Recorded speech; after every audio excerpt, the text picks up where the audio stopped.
এঁচোড়ে সব রকম রেসিপি মোটামুটি ট্রাই করলাম।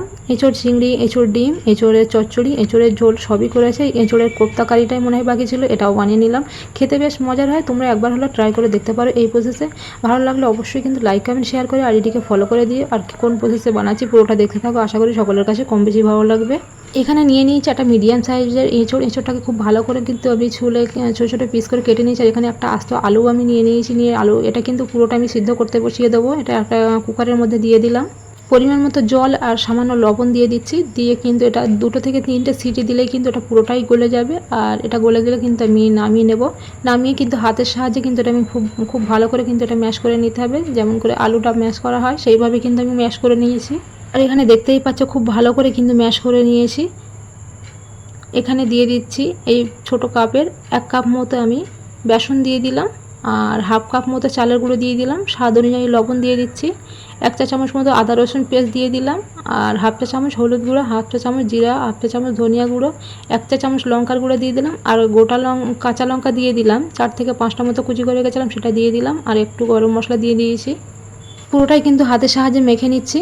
আর এই মাখাটা মাখতে হবে, খুব সুন্দর করে মেখে নিতে হবে। এখানে একটু কিন্তু বাইরে থেকে জল চলবে না, যেটা মানে আমি বেসন দিয়েছি আর চালের গুঁড়ো দিয়েছি ওটা দিয়ে কিন্তু পুরোটা মেখে নিতে হবে। এদিকে মাখা আমার রেডি হয়ে গেছে। তো হাতে একটু সামান্য একটু তেল লাগিয়ে নিয়েছি। দেখো তেলটা লাগিয়ে নিলে কি এর হাতে একটু কিন্তু জড়াবে না। দেখো গোল গোল একটা শেপ আমি করে নিচ্ছি ছোটো ছোটো। সবগুলো কিন্তু একই প্রসেসে আমি করে নিচ্ছি, দেখতেই পাচ্ছ। আর এইভাবে সবকটা করা হয়ে গেলে এখানে আমি একটা ফ্রাই প্যানের মধ্যে আমি তেল দিয়ে দেব। তেলের মধ্যে আমি দিয়ে এক এক কিন্তু সবগুলো ছেড়ে দেব। দিয়ে মিডিয়াম টু লো হিটে আমি কিন্তু এগুলো ভেজে যাব। একটু লাল লাল করে ভেজে নিতে হবে। আর হাইটে রাখলে চলবে না, হাইটে রাখলে ওগুলো পুড়ে যাবে, ভিতরে একটু কাঁচা থেকে যেতে পারে। মিডিয়াম টু লো হিটে করলে এটা কিন্তু ভিতরটাও বেশ খাস্তা ভাব হবে আর ওপরটাও খেতে সুন্দর হবে। আবারও ফ্রাই প্যানের মধ্যে দিয়ে দিচ্ছি সর্ষের তেল, দিয়ে দিলাম একটা তেজপাতা, 3টে শুকনো লঙ্কা দিয়ে দিলাম। আর গোটা জিরে দিয়ে দিচ্ছি। আর কিছুটা পরিমাণ আমি দিয়ে দিলাম গরম মশলা। দিয়ে খুব ভালো করে কিন্তু 2-1 মিনিট মতো আমি নাড়াচাড়া করে নিচ্ছি। নিয়ে একটু আদা রসুন পেস্ট আমি দিয়ে দিচ্ছি। আদা রসুনটা দিতে কিন্তু তেলটা ছিটিয়ে যাবে, তার জন্য কিন্তু সামান্য একটু জল দিয়ে দিলাম। জলটা দিয়ে একটু ভালো করে আমি কষিয়ে নিচ্ছি। কষানোর পরে কিন্তু একে একে মশলাগুলো আমি সব দিয়ে দেবো। স্বাদ অনুযায়ী লবণ দিয়ে দিচ্ছি। এখানে দিয়ে দিচ্ছি 1 চা চামচ মতো হলুদ গুঁড়া, 1 চা চামচ জিরা গুঁড়া, 1 চা চামচ ধনিয়া গুঁড়া, 1 চা চামচ লঙ্কার গুঁড়া।